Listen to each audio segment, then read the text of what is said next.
Shalom. This week's Torah portion in the land of Israel is Parashat Korach, beginning in the book of Numbers, chapter 16. Our portion is named for its infamous antagonist, the notorious Korach. He was no common anarchist or hooligan. Korach was an important and indeed the most distinguished Levite. He was a member of the family of Moshe and Aaron.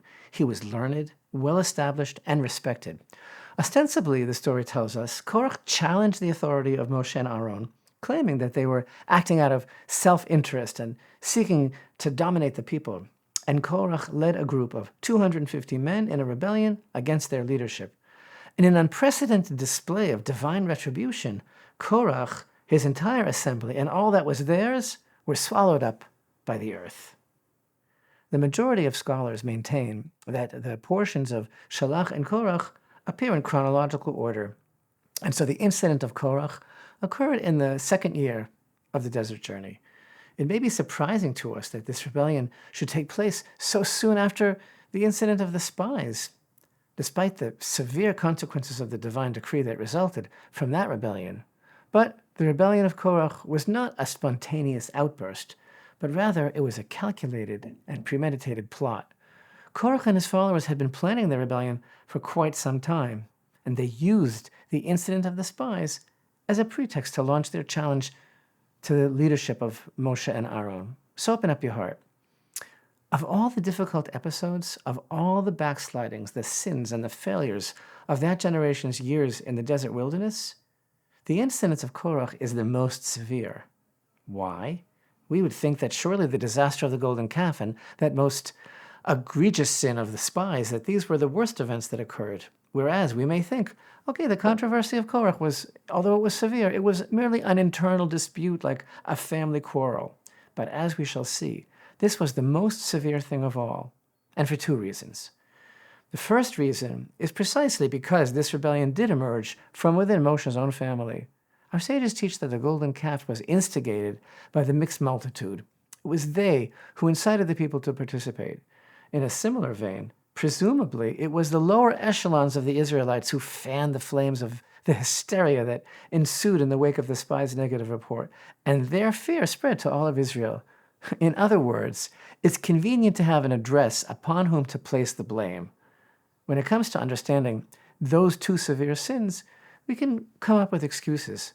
But in our portion, it's Korach, cousin of Moshe and Aaron, who leads this rebellion. This man is a son of the tribe of Levi. Remember that the entire tribe of Levi, to a man, was not involved in the sin of the golden calf. They did not participate. Korach included, separated himself from that terrible affair, had nothing to do with it. Korach was amongst those particular Levites who were entrusted with the divinely appointed task of carrying the Ark of the Covenant. This is a family of the priesthood and sincere leadership. So this factor alone, the fact that the insurgents arose from the midst of the family, yes, this serves to isolate this event in its own category of harshness, but that's not the main thing, and that's not where I'm going now. There's another factor that we must consider that made this so critical, and in a certain sense, as strange as it may sound initially, it makes the rebellion of Korach far more severe than even the sin of the golden calf and also the sin of the spies. As the portion unfolds, Moshe makes great attempts to appease Korach and his followers. He speaks to Korach, he summons Datan and Aviram to meet, but his attempts were not successful. Korach himself did not even respond. We do read Datan and Aviram's response to Moshe's invitation to meet. We read, they said, "We shall not go up. Is it not enough that you have brought us up from a land flowing with milk and honey to cause us to die in the wilderness? Yet you seek to dominate us, even to dominate us further?" After everything that Moshe Rabbeinu had done for the entire nation of Israel, and after all the efforts that he made to make peace with this disgruntled group, reminding them of their great status, their exalted status as Levites, chosen by Hashem to minister before his presence in the tabernacle, after everything, this is how they spoke to Moshe? Egypt was a land flowing with milk and honey. He has brought them to die. He's dominating them. The severity of the situation is made clear by the severity of Moshe's response. In verse 15 we read, "And Moshe was greatly distressed, and he said to Hashem, 'Do not turn to their gift offerings. I have not taken even a single donkey of theirs, nor have I wronged even one of them.'" And then, at the test of the 250 men of Korach's assembly with fire pans of incense opposite Aaron with his fire pan, Moshe expresses himself in a very harsh way. He says, "Through this shall you know that Hashem sent me to perform all these acts, that it was not from my heart. If these men die like the death of all men, and the destiny of all men is visited upon them, then it is not Hashem who has sent me. But if Hashem will create a phenomenon, and the earth opens its mouth and swallows them, and all that is theirs, and they will descend alive to the pit, then you shall know that these men have provoked Hashem." Note, not provoked me, provoked Hashem. This response and the conduct of Moshe is in such stark contrast to everything that we know about him, to all that we have witnessed. A response so harsh that it seems to be in diametric opposition to his very nature, always heretofore manifest in his forbearance, humility, and selflessness, totally uncharacteristic of Moshe. Indeed, we recall that in the wake of the sin of the golden calf, Moshe prayed for the entire nation and literally put his life on the line for them, exclaiming to Hashem in Exodus 32, "If you would forgive them, and if not, erase my name from your book that you have written." At the sin of the spies, too, Moshe prayed for the people, and Hashem responded that despite the decree against that particular generation's entering the land, Hashem said, "I have forgiven even as you have spoken." But here in our portion, not only does Moshe not pray for them, not only does he make no effort to judge them favorably, as he always does, but he does the very opposite of what he's always done, and the very opposite of what we would expect. He seeks an extraordinary, unusual punishment for them. He decrees that something totally outside the realm of the normal should occur. He asks from Hashem that the very mouth of the earth should open up and swallow all of these people. How are we to understand this extreme response of Moshe? Moreover, in another very unusual departure from his general manner, Moshe proclaims that if this doesn't happen, if this doesn't occur, if they are not swallowed up by the earth, then it wasn't Hashem who sent me, that I am not his messenger. What is this all about? What's happening here with Moshe? How are we to understand this? Why does he express himself in this very extreme manner? Now, ostensibly, if one looks at the story superficially, one might conclude that Moshe was simply taking the whole thing personally, that he was personally offended. It's very insulting what they were accusing him of, these allegations. Why do you exalt yourselves over the congregation of Hashem? This is a serious accusation, so you might think it's forcing Moshe into a corner to respond harshly, this accusation that he's taken over, that he has assumed the leadership and authority of his own doing, that it was not divinely mandated. But no.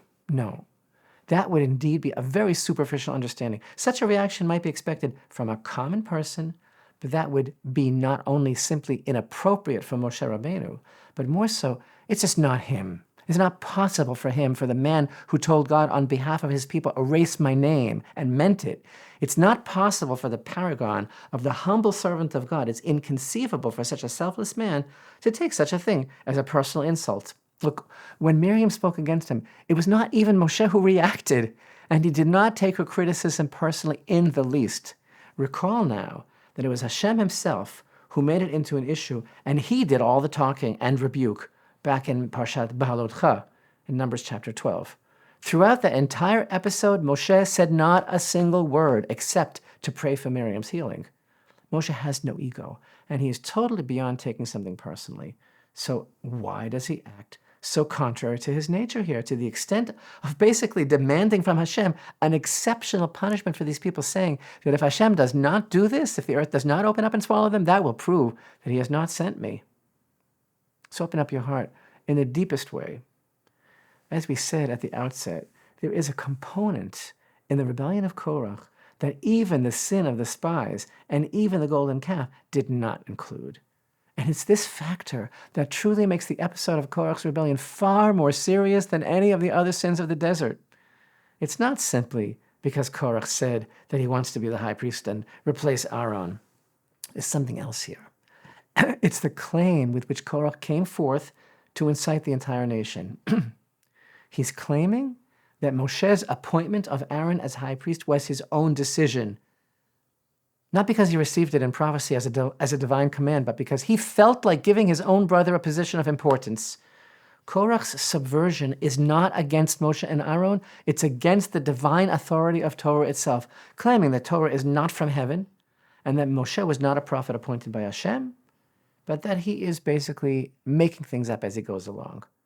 Korach's rebellion is the most severe of all events, not because we can't blame the mixed multitude, and not because it emerged from within Moshe's own family, but because it is an attempt to undermine the divine authority of Torah itself, the belief in Hashem's Torah from heaven being revealed through Moshe. Datan and Aviram alluded to this when they said, "Is it not enough that you have brought us up out of Egypt, the land flowing with milk and honey?" What was it? Was it Moshe who brought them out of Egypt? You brought us up? It was not Moshe, it was Hashem. Their words really meant, this was your plan. You did it on your own initiative. The accusation that Moshe appointed Aaron out of personal interest undermines all of Torah faith because Hashem's choice of Moshe as his messenger for Torah in this world is immutable. The foundation of Israel's faith is that the entire Torah, both written and oral, is from heaven, revealed by God through Moshe. Moshe was merely a vessel, but he was God's vessel and his choices. Deuteronomy chapter 33 and verse 4 tells us, Moshe commanded us the Torah, an inheritance to the congregation of Jacob. The authority of Torah is eternal, and just as God himself does not change, so the Torah, which is eternal, his eternal testimony cannot be changed. It was all given by Hashem to Moshe, who himself changed nothing, and who himself tells Israel in Deuteronomy 4:2, "You shall not add to the word which I command you, nor shall you subtract from it. You must keep the commandments of Hashem your God, which I command you." Moshe's response to Korach reflects that reality, because if Korach's claim is to be believed, that Hashem did not send him, then all of Moshe's prophecy and all the Torah he has taught falls apart in one fell swoop. If Moshe could be motivated by personal interest, the entire Torah is invalid. Next, somebody else will come along and say, why did Moshe come up with the idea of Shabbat? Oh, because he wanted a day off. And another will come along with a different claim. And everybody will disregard all of Hashem's laws as Moshe's personal invention, and the principle, the foundation upon which everything stands, that Torah is from heaven and was given in its entirety by Hashem, will be undermined. And ultimately, belief in Hashem will also be lost. And thus we find that Korach devolved from simply denying the heavenly source of Torah to a total denial of the existence of God altogether. The golden calf was a mistake in the people's conception of God. The slander of the spies was a mistake in their conception of the faith in God. But belief in the Torah of Moshe as being gifted to Israel in this world by God from heaven at Mount Sinai is the basis of everything. And so Moshe's response was that if something out of the ordinary does not occur as a divine reaction, then the people will conclude that Hashem is not in this, that it was not he who sent me. Already at the splitting of the sea, the people of Israel understood who Moshe was, as expressed in Exodus chapter 14 and verse 31, and the people revered Hashem, and they believed in Hashem and in Moshe, his servant. Maimonides explains how the purpose of the amazing event of the Sinai revelation at which God presented the Torah was to clearly show the people of Israel that Hashem is commanding Moshe, that Moshe said nothing on his own. And indeed, at Mount Sinai, God himself wanted this belief in Moshe to be solidified for all time. As he told Moshe in Exodus chapter 19 and verse 9, Hashem said to Moshe, "Behold, I come to you in the thickness of the cloud, so that the people hear as I speak to you, and they will also believe in you forever." Throughout the ages and to our very day, some continue to claim that Torah is not from heaven and that it's not eternal or binding and can be changed and adapted to suit emerging new agendas, while others claim that new prophecies were added to it, amending it, or that new prophecies abolished or superseded or substituted its commandments. This was Moshe's concern all along, not his personal honor or feelings. This is why Moshe sought such a drastic response, which Hashem was in total agreement with. Immediately, the verse states, as soon as he, that is Moshe, finished speaking all of these words, the ground that was under them split open, the earth opened up its mouth and swallowed them and their households and all the people who were with Korach and their entire wealth. Actually, God was more than just in total agreement with Moshe. Open up your heart. God prepared for this in advance at the very start of creation. The Mishnah in chapter 5 of Pirkei Avot, the Ethics of the Fathers, teaches that 10 things were created at twilight on the eve of Shabbat. One of these things is the mouth of the earth that swallowed Korach. Now, this Mishnah is a very deep teaching, and a proper examination of the nature of each of the things that are named in that Mishnah conveys many important ideas. And the great Maharal explains that the essence of this teaching expresses the idea that the Torah's concept of twilight is a fleeting moment, neither day nor night. It's a borderline instant that is neither mundane, like the 6 days of creation, nor holy, like Shabbat. From the aspect of its connection to the 6 days of physical creation, it would be a fitting time for the creation of physical things. But because it is a time that is also connected to the Sabbath, it's also a time that is associated with things outside the boundaries of the natural world. All of the items mentioned in that Mishnah are manifestations of that borderline reality. But I digress. This teaching illustrates that God himself created the phenomenon of the earth's mouth for the express purpose of swallowing Korach and his confederates way back at the beginning, on Erev Shabbat of the 6 days of creation.